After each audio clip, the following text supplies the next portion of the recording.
विद्यार्थी मित्रांनो, इयत्ता 11वी मराठी पाठ्यपुस्तकातील व्याकरण विभागावर आधारित ह्या व्हिडिओमध्ये मी विजय गावडे, श्रीमान वि. स. गांगण कला वाणिज्य व त्रि. प. केळकर विज्ञान कनिष्ठ महाविद्यालय रत्नागिरीच्या वतीने आपले हार्दिक स्वागत करतो.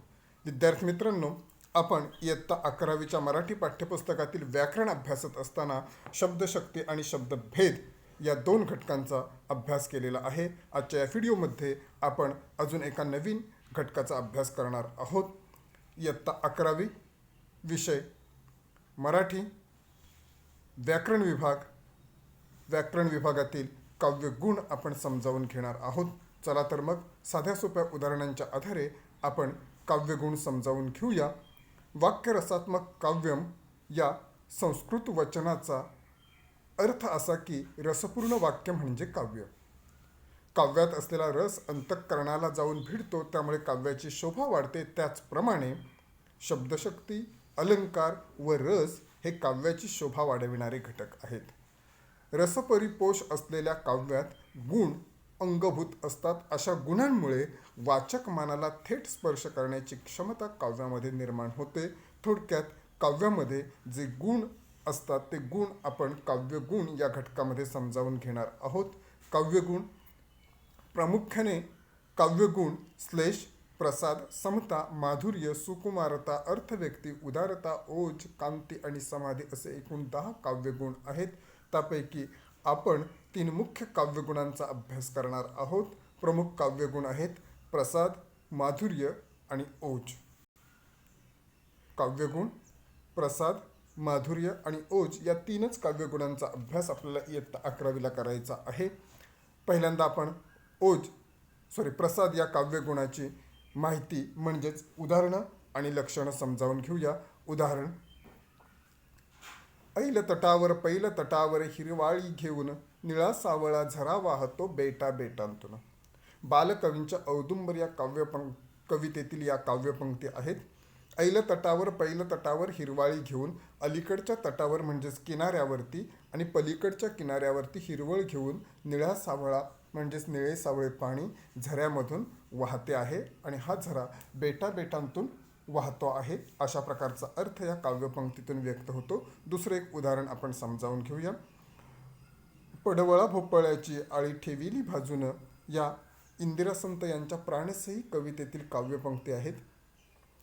पडवळा भोपळ्याची पावसाळ्यापूर्वी शेतकरी पडवळ आणि भोपळ्याची आळी भाजून ठेवतात.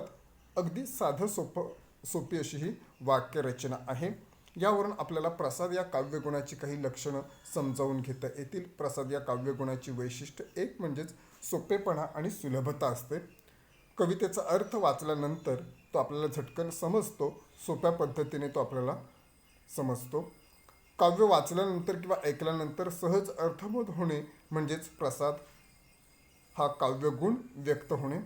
नित्यपरिचयाचे शब्द व सरळ वाक्यरचना ही या प्रसाद काव्यगुणामध्ये येते.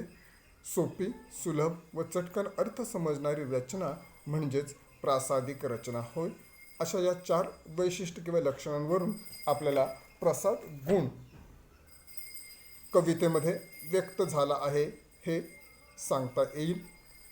थोडक्यात प्रसाद म्हणजेच सुबोध काव्य रचना, सोपेपणा.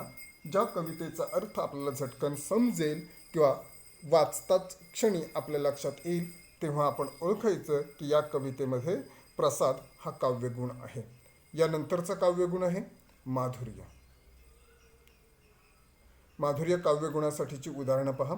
झाडांच्या मनात जाऊ, पानांचे विचार होऊ, पोपटी स्पंदनांसाठी कोकिळ होऊनी गाऊ. कवी नरेश पाटील यांच्या झाडांच्या मनात जाऊ या कवितेतील या काव्यपंक्ती आहेत. झाडांच्या मनात जाऊ, पानांचे विचार होऊ, पोपटी स्पंदनांसाठी कोकिळ होऊनी गाऊ.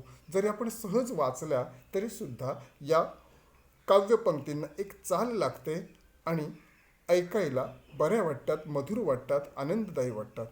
दुसरं उदाहरण पहा. लाल पोपटी कवळी पाने लवलवणारी जिथे तिथे, हिरवे पिवळे रंग त्यामध्ये, केशर सांडे कुठे कुठे. अगदी सहज कविता वाचली तरी सुद्धा कवितेला चाल लागते. अशा वेळी माधुर्य गुण व्यक्त होतो. माधुर्य गुणाचे आपण लक्षणं समजावून घेऊया. माधुर्य म्हणजेच गोडवा, मधुरता. काव्यात सोप्या शब्दात प्रमाणेच मृदू वर्ण वापरले जातात. आपण मृदू, कठोर असे जे वर्णांचे प्रकार आहेत त्यापैकी मृदू वर्ण हे या प्रकारच्या लक्षणांसाठी म्हणजेच माधुर्य गुण व्यक्त होण्यासाठी मृदू वर्णांची आवश्यकता असते. असे शब्द ऐकायला मधुर व सुखद वाटतात. प्रामुख्याने अभंग, भक्तिगीतांमध्ये अशा प्रकारची शब्दरचना आपल्याला पाहायला मिळते. रचनेतील गोडवा मनाला प्रसन्नता व आनंद देतो, तेव्हा माधुर्य गुणाची उत्पत्ती होते किंवा माधुर्य गुणाची निर्मिती होते. माधुर्य म्हणजेच रचनेतील गोडवा किंवा मधुरता. थोडक्यात लक्षात ठेवायचं असेल तर माधुर्य म्हणजेच गोडवा.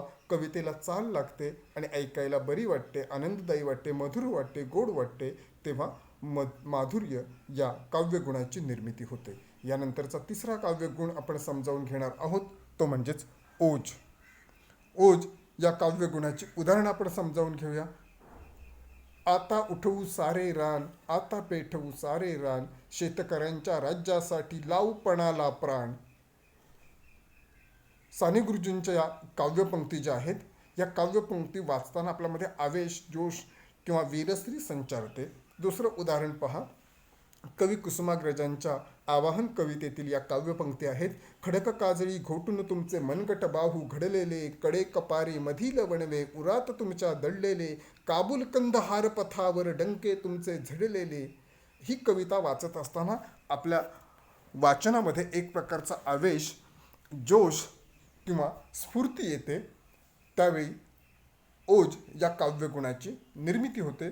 ओज या काव्यगुणाची आपण लक्षणे समजावून घेणार आहोत.